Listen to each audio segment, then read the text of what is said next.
নমস্কার বন্ধু, তোমাদের মধ্যে আজকে একটা মিনি ব্লগ নিয়ে চলে এসেছি। আর আজকের ব্লগটা হবে মেট্রো, হাওড়া মেট্রো, হাওড়া থেকে শিয়ালদা। এই লাইনে কিন্তু আমার ফার্স্ট টাইম। এই লাইন হওয়ার পরেই কিন্তু প্রথম আমি মেট্রো করে যাচ্ছি, দেখতে পাচ্ছ। আস্তে আস্তে আমি মেট্রো স্টেশনে যাচ্ছি হাওড়া।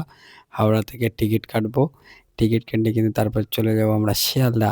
আর এই লাইনে কিন্তু আমার সাথে আমার দুইজন আছে। এটাই কিন্তু টিকিট কাউন্টার, আর এটাই কিন্তু একটা জিনিস দেখাচ্ছি, রিটার্ন টিকিটের ব্যবস্থা করা আছে। আর এটাই কিন্তু টিকিট। চলো এবার আস্তে আস্তে প্ল্যাটফর্মের দিকে যাচ্ছি। আর পিছনে দেখতে পাচ্ছ এই সাইডে একজন, এই সাইডে আমরা তিনজন আছি। আর এটাই কিন্তু টিকিট লাইন, চলে আসলাম আমাদের শিয়ালদায় যাওয়ার জন্য। কিন্তু 1A প্ল্যাটফর্ম, ঠিক আছে, 1A একের এই প্ল্যাটফর্মে আসলেই কিন্তু আমাদের শিয়ালদায় যাওয়া যাবে। আর ট্রেনের জন্যই কিন্তু আমরা ওয়েট করছি। আর এটাই কিন্তু এই লাইনের পরপর মেট্রো দিয়ে আছে, কোথায় কীভাবে যেতে হবে রুট ম্যাপটাই।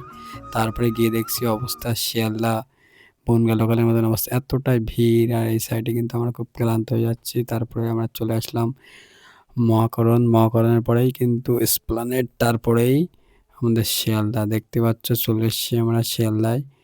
মানে কি বলবো, অনেক ভিড় ছিল, পুরো বনগা লোকালের মতন এতটাই ভিড়। আর এইটা লাইনটা এতটাই শর্ট, মনে করো আগে আমাদের আধা ঘন্টা 40 মিনিট লাগতো, সেখানে আমরা কিন্তু 10 মিনিটে চলে আসছি।